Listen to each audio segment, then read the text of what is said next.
Hi, thank you for joining me. I'm Devin, and today I'm going to talk about story mapping. Now, story mapping is an agile technique that's used in decomposing our top-level vision down into the individual bits of sand that our sprint teams can actually work on. It's also relevant to our traditional project management methodologies in terms of decomposing scope or features and functionality into smaller bits the project team can understand and then further decompose into the tasks needed to deliver on that functionality.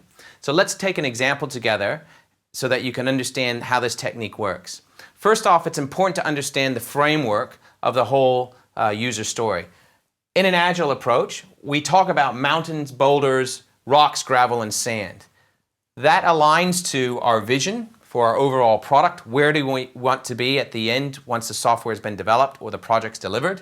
The themes involved in getting us to that vision further decompose into the smaller epics related to those themes, which then get broken down to individual user stories, which then can be assembled into the tasks by the sprint team based on how many points they think they can achieve in that particular sprint. Now, user stories are really important, and the method of developing a user story applies at every level of the agile approach, from vision down to the individual sort of tasks in the sand phase here. How do you break an item or a piece of functional code or what you want delivered into a user story is very simple to do. Start out with defining who is going to be the actor or the user of that piece of functionality, what do they want out of it, and explain why. I use a statement like this: as a, and then name the persona, I want, and then define what you actually want so that I can do whatever it is you want. Let's take an example that everyone's familiar with, which is leaving the house in the morning. Okay, so my high-level vision for leaving the house in the morning is, as a commuting parent, I want to be zen when I get to work so that I can be proactive when I start my day. That's my top-level vision. That's what I want to achieve when I actually get to work. Being zen, and also because I'm a commuting parent. Now, the themes involved with that high-level vision are commuting, parenting, community, and being an employee. So in those themes, I can further break up those themes into leaving the house and driving to work. So as you can see, your boulders might relate to all these rocks here, one boulder and these rocks, and one rock will relate to the various bits of gravel which comprise these user stories. As I'm leaving the house, let's focus on this one. There's a variety of user stories that comprise the types of things that I want to achieve in that particular epic. So let's say that as a commuting parent, I want to have fresh breath so that I don't deter my workmates when I get to work. I want to make sure I'm kind to animals if I have animals at the house. Make sure my kids are ready to go and get to school, have their lunch, for example. Make sure the house is suitably tidy enough, and be informed on going to work. So if I break these user stories into further user stories about these each items, I might think about that as a dog, I want to be fed so that I'm not hungry during the day, right? So put my dog in as a user story. What are the types of things, the tasks necessary to make sure that my dog achieves that user story? I look at these different items and I figure out what are the highest priority items, right? And then what are the ones that I may not need to do.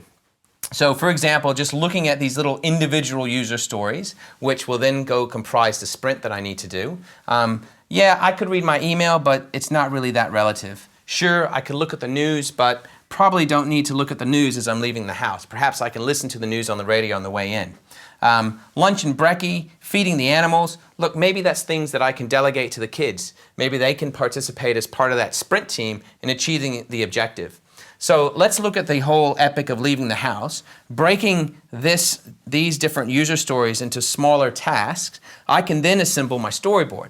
And let's say that this sprint is from, let's say, 7 o'clock to 7:15 in the morning, so it's a quarter of an hour. By the end of that quarter hour, I want to make sure that our animals are fed, the kids have been fed and have some lunch ready, and that I am aware of what the traffic is. So user story 1, for example, might be, as a group of animals, we want to be fed so that we don't go hungry during the day. Okay, so that's my animals.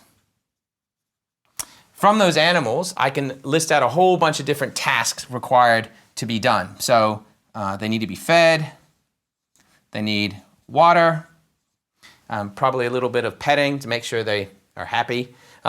as the kids being ready, there's a couple of things that might need to be happen. So brekkie needs to be made, lunch can be done, and a variety of people can do these. So, it just doesn't have to be me as a parent that makes their breakfast. They can make their own breakfast. And likewise, if somebody's finished early in eating their breakfast, they can get on to making lunches for themselves and their brother or sister.